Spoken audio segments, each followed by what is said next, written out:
सोचिए, 16 साल, एक लंबा इंतजार, और अब भारत तैयार है एक बहुत बड़े, मतलब बहुत ही बड़े काम के लिए, देश की जनगणना। और ये सिर्फ लोगों को गिनना नहीं है, ये तो भारत के आने वाले कल की नींव रखने जैसा है। लेकिन सवाल ये है कि आज के डिजिटल जमाने में 140 करोड़ से ज्यादा लोगों को गिना कैसे जाएगा? है ना बड़ा सवाल। ये सच में दुनिया के सबसे बड़े लोकतंत्र के लिए एक बहुत बड़ी चुनौती है। जरा सोचकर देखिए, पिछली बार जब जनगणना हुई थी वो साल था 2011। पूरे 16 साल बीत गए। कोविड की वजह से ये गैप और भी लंबा हो गया, और इसी वजह से ये जो नई गिनती होने वाली है, ये देश की तरक्की को समझने के लिए पहले से कहीं कहीं ज्यादा जरूरी हो गई है। तो फिर इतना बड़ा काम होगा कैसे? चलिए समझते हैं। इस पूरे प्रोसेस को 2 बड़े हिस्सों में बांटा गया है। तो सबसे पहले अप्रैल से सितंबर 2026 के बीच देश के हर एक घर की लिस्टिंग होगी। ये है फेज 1। और फिर आएगा असली बड़ा काम।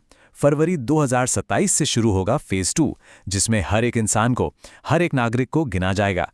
आसान भाषा में समझें तो पहला फेज ये बताएगा कि लोग कैसे रह रहे हैं, मतलब उनके घर कैसे हैं, क्या क्या सुविधाएं हैं उनके पास। और दूसरा फेज ये बताएगा कि कितने लोग रह रहे हैं। इन दोनों को मिलाकर ही देश की पूरी तस्वीर साफ होगी। लेकिन रुकिए, इस बार की जनगणना सिर्फ एक रूटीन गिनती नहीं है। इस बार 3 ऐसे बड़े गेम चेंजिंग बदलाव होने वाले हैं, तो इससे पहले की सारी जनगणनाओं से एकदम अलग बना देंगे। पहला और सबसे बड़ा बदलाव ये पूरी तरह से डिजिटल होने वाली है। मतलब कागज कलम का जमाना गया, अब सारा काम होगा मोबाइल ऐप्स पर। सोचिए, डेटा रियल टाइम में इकट्ठा होगा, गलतियों की गुंजाइश ना के बराबर होगी, और पूरा प्रोसेस कितना तेज और ट्रांसपेरेंट हो जाएगा। दूसरा बड़ा बदलाव, एक बहुत ही अहम और हिस्टोरिक कदम, वो है जातिगत डेटा का कलेक्शन। इसका मकसद ये समझना है कि कौन से समुदाय विकास की दौड़ में कहीं पीछे तो नहीं छूट गए हैं, ताकि सरकार उनके लिए सही और असरदार नीतियां बना सके। ये कितना बड़ा कदम है, इसका अंदाजा इस बात से लगाइए कि आखिरी बार ऐसा डेटा 1931 में इकट्ठा किया गया था। जी हां, ब्रिटिश राज के दौरान। अब 2027 में, यानी आजाद भारत में ये पहली बार होने जा रहा है। और तीसरा नया फीचर, ये भी कमाल का है, एक सेल्फ एन्यूमरेशन पोर्टल। मतलब अब नागरिक खुद एक वेब पोर्टल पर जाकर अपने परिवार की जानकारी भर सकेंगे।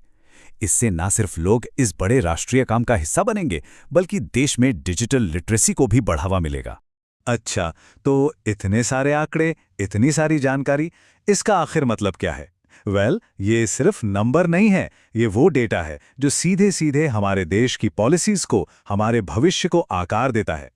जरा सोचिए, किसी इलाके में नया स्कूल या अस्पताल कहाँ बनना चाहिए, या फिर किस राज्य को डेवलपमेंट के लिए कितना फंड मिलना चाहिए, यहां तक कि सांसद और विधायक का चुनावी क्षेत्र कितना बड़ा होगा। ये सारे बड़े फैसले, इन सब का आधार यही जनगणना के आंकड़े होते हैं। सीधे शब्दों में कहें तो बिना सही और सटीक डेटा के कोई भी सरकार ठीक से काम नहीं कर सकती। ये लगभग नामुमकिन है। ये डेटा ही वो बुनियाद है जिस पर देश की तरक्की की पूरी इमारत खड़ी होती है। और हाँ, इसका सीधा असर हमारी राजनीति पर भी पड़ता है। कैसे? 2 बड़ी वजहें हैं। पहली, आबादी के हिसाब से ही लोकसभा और विधानसभा सीटों की बाउंड्रीज तय होती हैं। इसे डिलिमिटेशन या परिसीमन कहते हैं। और दूसरी, इसी डेटा के आधार पर सेंटर से राज्यों को पैसा मिलता है। तो जाहिर है, ये नई जनगणना देश के राजनीतिक समीकरणों को भी बदल सकती है।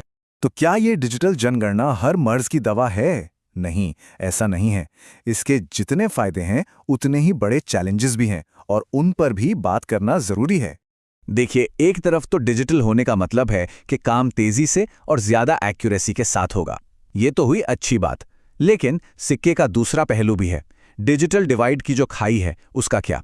क्या देश के हर कोने में हर किसी के पास इंटरनेट और स्मार्टफोन है?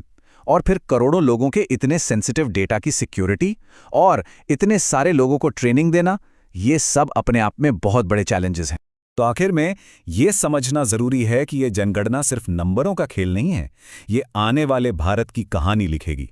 बड़ा सवाल यही है कि ये नया डिटेल डेटा दुनिया के सबसे बड़े लोकतंत्र को किस नई दिशा में ले जाएगा।